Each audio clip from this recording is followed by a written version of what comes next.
What's going on, everybody? Welcome to the Coast to Coast Entertainment Network. I am Ace, and you're watching another episode of Tuesday Night Mania. Let me introduce to you the group we have with us tonight, along with our special guest.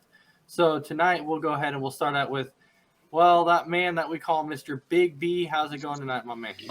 Hey, doing good. Just ready to talk wrestling, ready to get to know our special guest and hear how he got to where he's at. All right, and then let's welcome in, of course, that man from TRC, Mr. William Hudson. How's it going tonight, my man? Going great, man. How's everybody doing? Really looking forward to another great week of Tuesday Night Mania.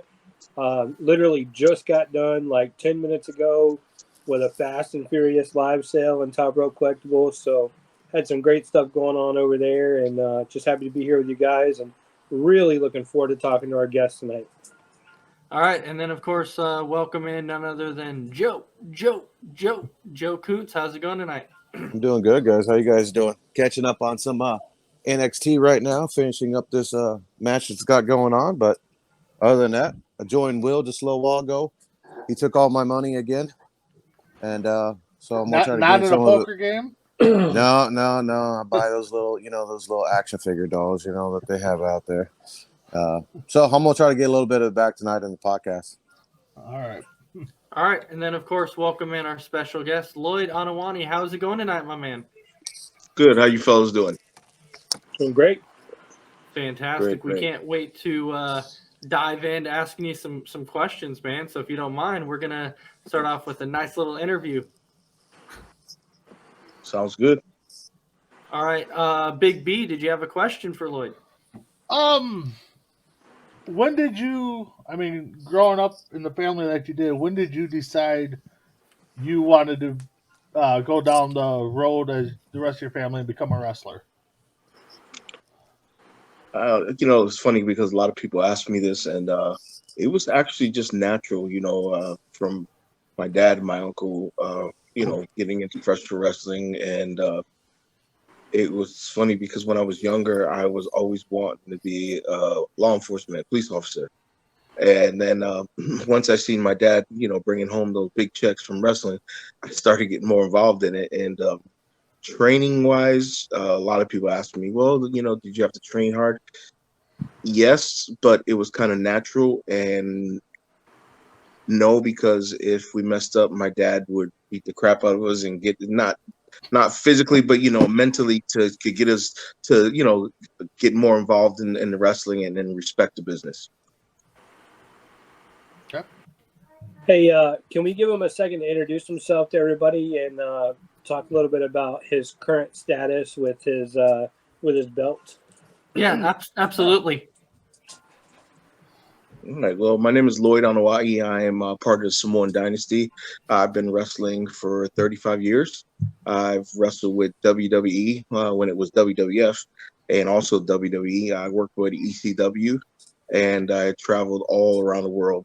Currently, I am holding the heavyweight championship belt out of Qatar Pro Wrestling in Qatar in the Middle East.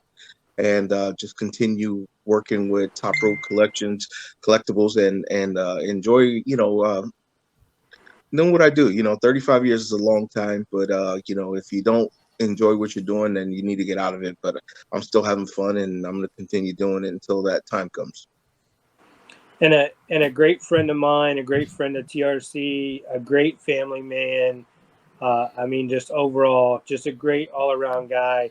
When he walks in the room, he commands respect as he walks in the room, and people really light up when they see him. They talk to him. They absolutely love the guy, and I can say we do too here in Top Rope Collectibles.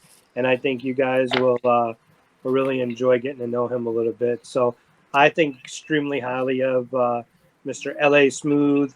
I don't think, as a matter of fact, every time I've ever talked to him, I don't think I've ever called him by his name. I think I have always referred to him as L.A. or L.A. Smooth since I met him. Right. And, I just, it's super cool because growing up being a fan, as diehard as I think pretty much all of us are in this room right now, and then being able to sit down at dinner or hang out with L.A. or, it's a huge thing. And just sitting and listening to the road stories and stuff like that, man, it is it's a dream come true. And if I could go back and tell myself, my 12-year-old self, hey, look, this is going to even become a possibility someday, I would never believe it. So I am absolutely super proud to have him on here, and just can't thank you enough for joining. And guys, let's let him, kind of discuss his stuff real quick. And we got to get on with our show too, but I wanted to make sure we got him on here, and a couple quick questions, and we'll move forward. All right. I appreciate that, Will. I appreciate it a lot. That's a lot coming from you and everybody else, and I look forward to continue working with you guys, and I enjoy working with you guys. You guys are top notch, and I can't say anything else about it. And for me to say family is something that means a lot, and you guys are truly family, and I just want you to know that. Absolutely, thank you. I appreciate that. All right, Joe, did you have a question?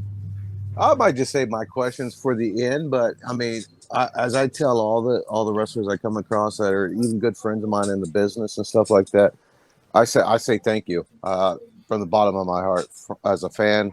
Whether we cheered you or booed you, it's been an honor and a privilege to watch you guys. Thank you for sacrificing your time and something that you didn't have to. I mean, you guys have went through missing holidays and birthdays and weddings and anniversaries and just different things that a part of your life. I mean, the sacrifices that you guys have gone through of your own physicalities of your bodies just to entertain us from the bottom of my heart. I just want to say thank you for all that. Okay. Well, I appreciate you. Thank you very much. And I can speak for myself and speak for my family members.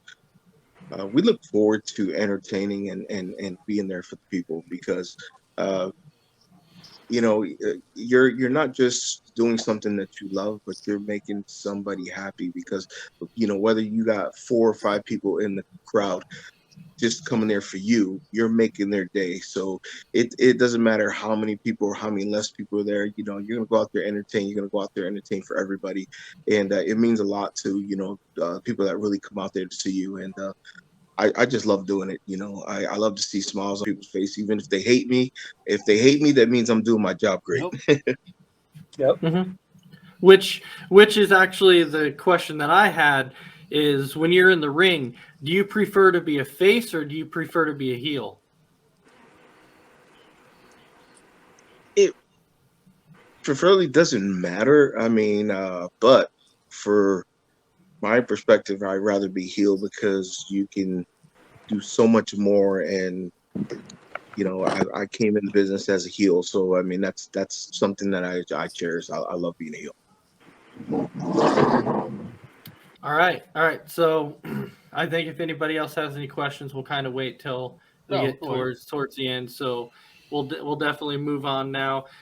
So why don't we just go ahead and jump straight into the whole Cody Rhodes and Brandy Rhodes situations that we see. So why don't we go ahead and jump into that? So with that, I'll start out with Lloyd on this, since he's our special guest. I'll go ahead and ask him his thoughts. So what's your thoughts on Cody Rhodes and Brandy Rhodes leaving AEW? Do you actually see, there's a lot of speculation that this is a work, but then there's other speculation saying no, that he's actually in talks with WWE. So what do you see with this? It's kind of hard, because when Cody left, he wasn't a fan of Vince McMahon. I mean, nobody is once they leave the company, and I don't think Vince was a fan of his. But Vince, again, is a businessman, and he'll do what he needs to do in order to do business right. And if it's a straight shoot legit that they would in the talks with going back to WWE, I don't know if he would be in the right position, because I know Vince would probably use him as a puppet, and eventually, my opinion, I think Vince would probably use him, and then after he's done getting what he wants out of him, he would just be right on the bottom of the totem pole, just to show him that, hey, I'm in charge. You can do what you want, but I'm going to show you that I'm in charge. And I think Cody knows that. So that's it's kind of tough to say if he's going to go back. He's not stupid. I mean, his dad was very smart, worked for, Vince for many years, and I can, if I was Cody, I would look at all aspects of it and say, is this a right move for me and my wife, or is it just going to be right for the beginning, and what's going to pan out to the end? What's in the future for me going back? And that's something he really has to think about. Yeah, I think when it comes to it, in the end, sometimes money talks. So I guess, maybe if somebody's offered the right amount of money, maybe they'll take it. Joe, what is your thoughts on the situation with Cody and Brandy? Well, when I was at work today and I seen it, I kind of thought it was like anything else that we see on Facebook or on social media half the time. It's just a bunch of BS stuff that somebody just has nothing else better to do today but start posting stuff. But then as I started to look more and more and seeing that it was coming out, I was kind of shocked in a bit. I mean, we've all been talking about AEW's big roster that they have. I mean, they have such a big roster that eventually, at some point in time, that roster's got to get cut down a little bit. Contracts are going to expire. But with this one here, Cody is really the biggest guy out of this whole thing right now that is going to either re-sign with Tony, or he's going to make that jump to go to WWE or Ring of Honor when it restarts, or Impact Wrestling and or New Japan. And like Smooth says, Cody's a businessman. Bottom line, he's grown so much since he's left the WWE that I think that if he does go back to the WWE, it's going to have to be under something that he obviously has to agree to, and be able to work together with Vince. And people are saying, well, if he goes back to WWE, Vince is going to want to know what's going on in AEW. I don't think Cody would be that way, just because I feel that he's a stand-up guy. What happens in AEW stays in AEW. What happens in WWE stays in WWE type thing. But I wish him and Brandy the best. I'm kind of interested to see what happens now, where this thing goes, and how the story plays out all around, because I'm sure that there's more to it, because we've been hearing that there's been disgruntled between Cody and the Bucks and all the VPs as of late, and now they're kind of saying that this has been going on for a little over a year now. So if Cody was really done with AEW and didn't like what they were doing, he would never have left the way that he did, and he was working on a handshake deal since December. So hats off to him. If he went out, that's the proper way to go out, finish up a storyline, put the championship on somebody else, and move on. All right, Will. I don't know. I don't want to be the jerk of the room, but honestly, I don't care what Cody Rhodes does. I never was a fan. Ooh, that MJF, man. God dang, Will's MJF. I just never was a fan of the guy.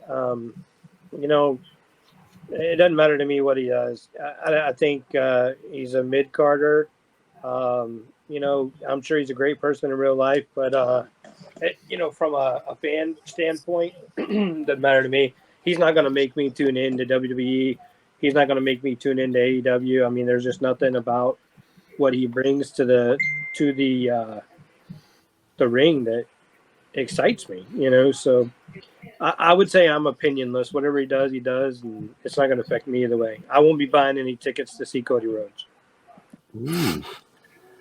God, right. He's evil tonight. Yeah, he is. And we even have a comment here from Stan Grubb that says, "Damn, you called a mid card, man." Yeah, I just never have been a fan of the guy. I mean, I watched him in person years ago wrestling with that plastic mask. I was gonna say, when I seen him wrestle was when him and Ray were in Tampa for Extreme Rules that night. Yeah, I was there. All right, Big B, your thoughts? I mean, and I got to agree with Stan's first comment. I mean, Cody's departure just set the internet on fire.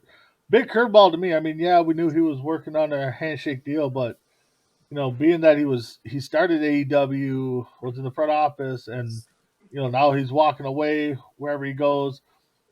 I kind of agree with Will a little bit. I mean, not that I wasn't a big fan of his, but I don't think he's going to drive me to watch Impact, New Japan, wherever he goes. I mean, he shows up on WWE, I'll still watch.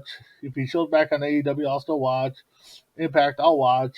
But I'm kind of intrigued to see what happens with him because he has grown. He has grown. From his WWE days into AEW days. So part of me is like, well, I don't care, but part of me is like, well, I kind of want to see what happens, where it goes. Is it a work? Is it, is AEW going to try to pull something on us here? But I'm semi intrigued to see where he goes and how it pans out. You gonna watch him on 205? No, wherever. Yeah, there's people out there who are saying that this is 1,000% of work, and they're saying it because they're like, he's having a tough time getting a pop from the crowd. So they're like, to him, what would be a better way of getting a pop from the crowd than being like, oh, I'm leaving AEW, and then he signs a new deal and he comes back and then he gets this giant pop. So, but I don't know if he would get that giant pop. I don't. Yeah, that's what they're saying. That he wants a giant pop. And I'm like, Cody Rhodes isn't that guy who would get that giant pop. No, because if you remember, like last year when they started talking about when fans were booing him and Cody was like pulling a John Cena a little bit, saying that he wasn't going to turn heel, and he said that going into this year there was a lot of twists and turns to his character that we haven't seen yet. That we were going to see a little bit of all these different sides to him that he thought was going to be really cool when it came across TV. So maybe this is one of those, but. Fans are starting to hate him because I just think that he was kind of being pushed down their throat a little bit. If you don't mind, if I can say, let's go back to what Willie said. He's not a big fan of Cody. Right now, Cody has basically done everything he could. And if you've been watching his matches, you can see he's been doing hardcore matches and everything. That's not heavyweight championship material.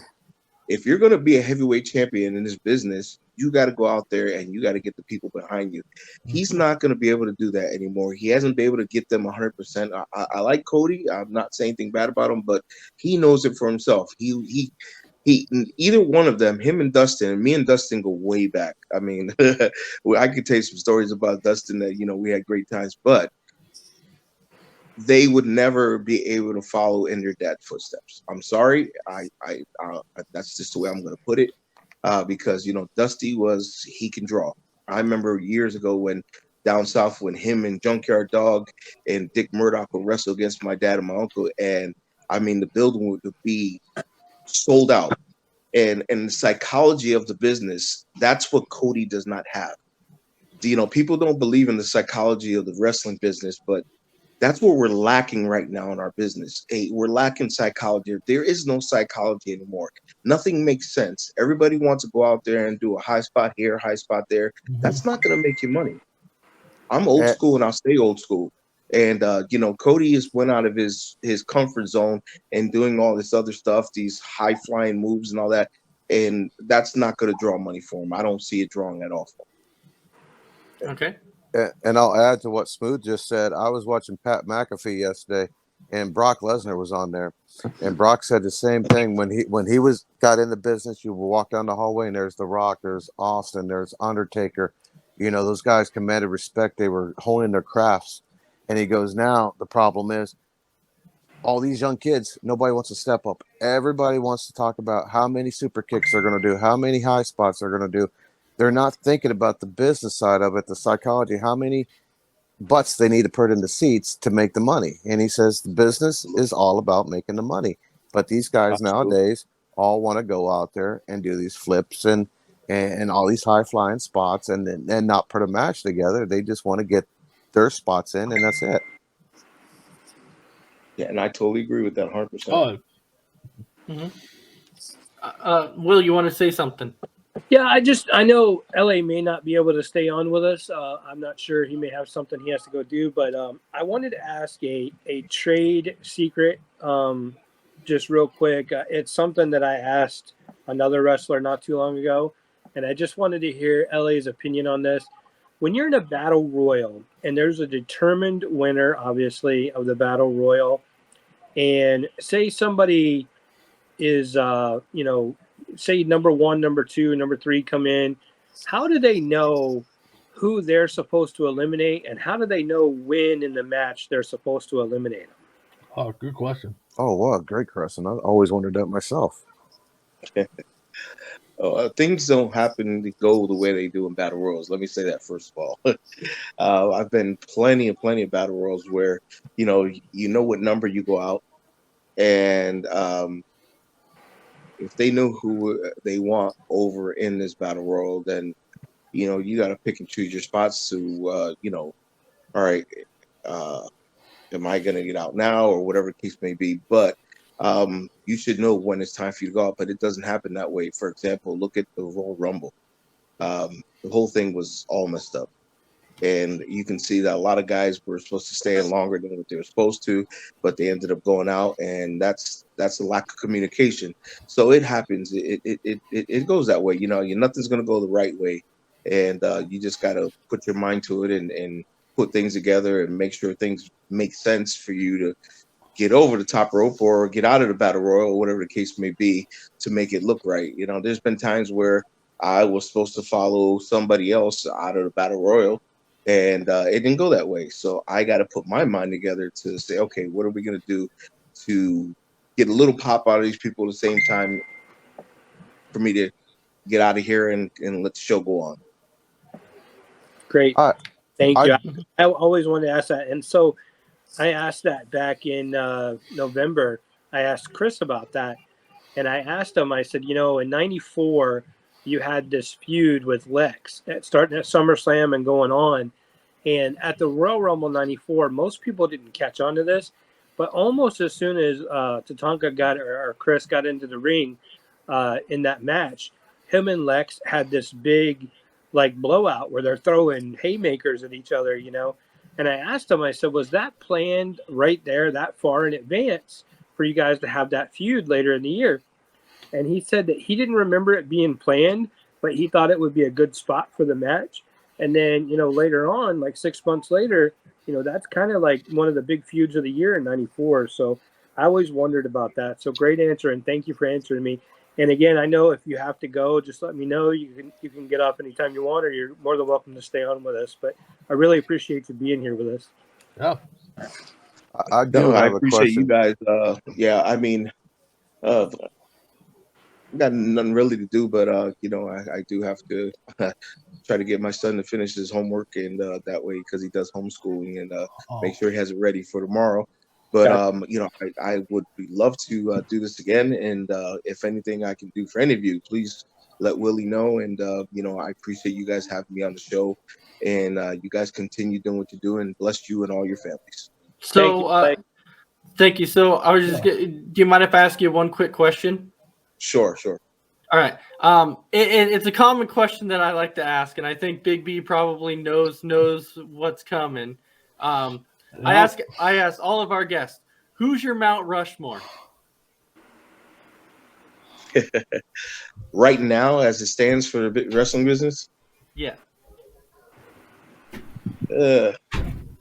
Or your Mount Rushmore in general. Yeah. That's fine. To be honest, I'm old school, so I like the new age era. My Mount Rushmore would probably be Stone Cold Steve Austin. Mm-hmm.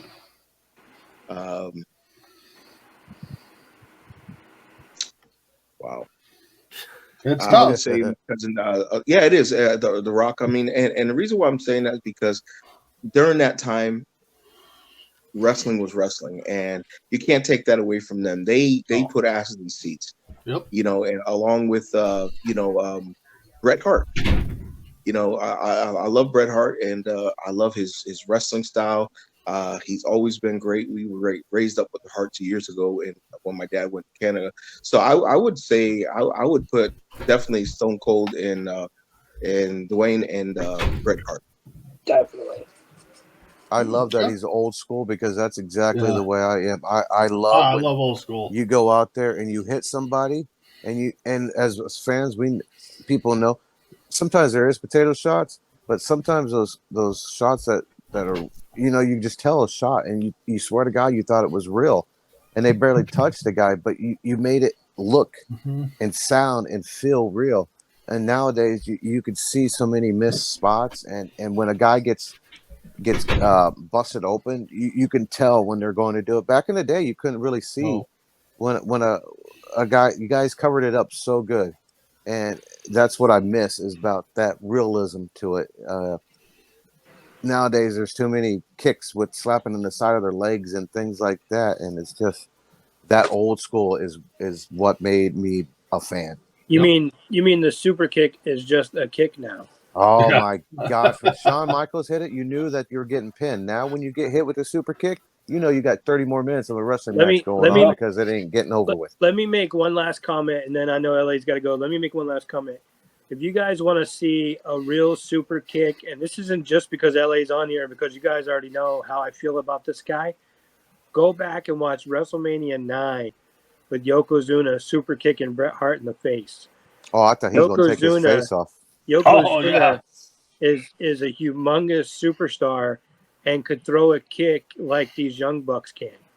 Yeah. So that's talent right there. You guys know I'm a huge fan. Yeah. Also, too, if you check out the Icons edition of Yokozuna on WWE Network or Peacock, you'll see LA Smooth on there because that was his cousin. Yokozuna was his cousin.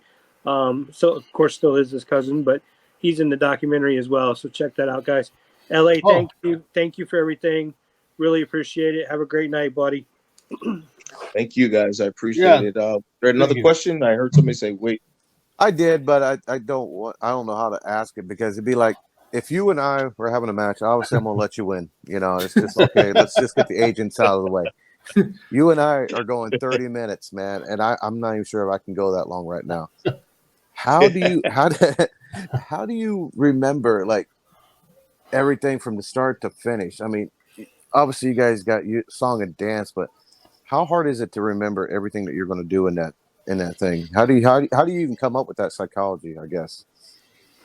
You just said it's psychology. I mean, you can't I don't go out there and have everything planned. I go on to what the crowd wants and play by ear. And that's when you know that you can you're that you can go out there and do what you need to do and be one of the best because years ago when, for example, I'll tell you a real short story. And when I wrestled in Puerto Rico, where were separate locker rooms, and Puerto Rico's really, really, kayfabe about everything. And you had your baby faces in one locker room, you had your heels in another one. And the only thing you had was the referee going telling you when you were on and what number match you were on and, what they wanted, the office of what type of finish they wanted. So you had to go out there and start your match. And you had to know how to start your match and end up in the finish. And it didn't, if you had to go 10, 20 minutes, you had to have all that psychology to go out there and make a match. And that's what makes you good. If you can go out there and do that and still have the people in the palm of your hand, kudos to you. And that's a great worker. And right now, a lot of these guys in this business, they could not do that. I guarantee you, I can put tons of guys in there and go over there and tell them, all right, this is what you need to do for a finish. Go out there and do a match. They could not do it and have the people behind them because you know why? They're so used to calling all these spots and knowing everything in advance. That's not the business. The business wasn't made that way. Oh, thank you very much. Because I know like basic wrestling matches, you start with everybody usually does a lock up and it goes into a side headlock, and then from there be like, okay, what are we going to do next? Okay, I'm gonna bounce you off the rope. You're probably gonna duck the clothesline and come off of me, type things like that. So that's what you kind of see on TV. I was just kind of wondering if that's what they do nowadays, or you just kind of fill it out. But thank you for answering that. They get lost. They'd be lost if they had to go out there and call their own. What do you mean I can't throw 6 super kicks in a row? Come on. Well, we definitely appreciate it, LA Smooth. We definitely appreciate you coming on. It's been a pleasure. Thank you. I appreciate it. And like I said, let's do it again. And like I said, if anything, feel free to get in contact with Willie. Willie, we talk, on a basis, almost every other day or whatever. And I always look forward to working with him, and anything I could do, just holler at him, and let's do it again. I know. Yeah, I all tell right. Will all Yeah. the time, I want to meet you, man. So I'm glad I got this far with you. Yeah, no And kidding. I I appreciate it, enjoyed it. Will. Honestly, though, Will, thank you for Thank allowing you. this to happen for us. And Absolutely. Smooth, thank you for coming on, because I told Will all the time, him and I talk, we buy stuff, as you probably know, Target parking lots. Hey, And you never know. You never know what's gonna happen. You may meet me in a month or two. You never know. if So you hop let's out of the keep working Target on that. parking lot out of his pickup truck, dude, I'm probably gonna be like, oh my God, wow. Here, Will, here's some extra money for you for just doing that. Thanks. All right, fellas. Well, you guys have a blessed night, and thank you guys again. All right. Yeah, Thank you very thank you. much. You have a great night. Yep, you too. All right. I tell you what, Will, I would love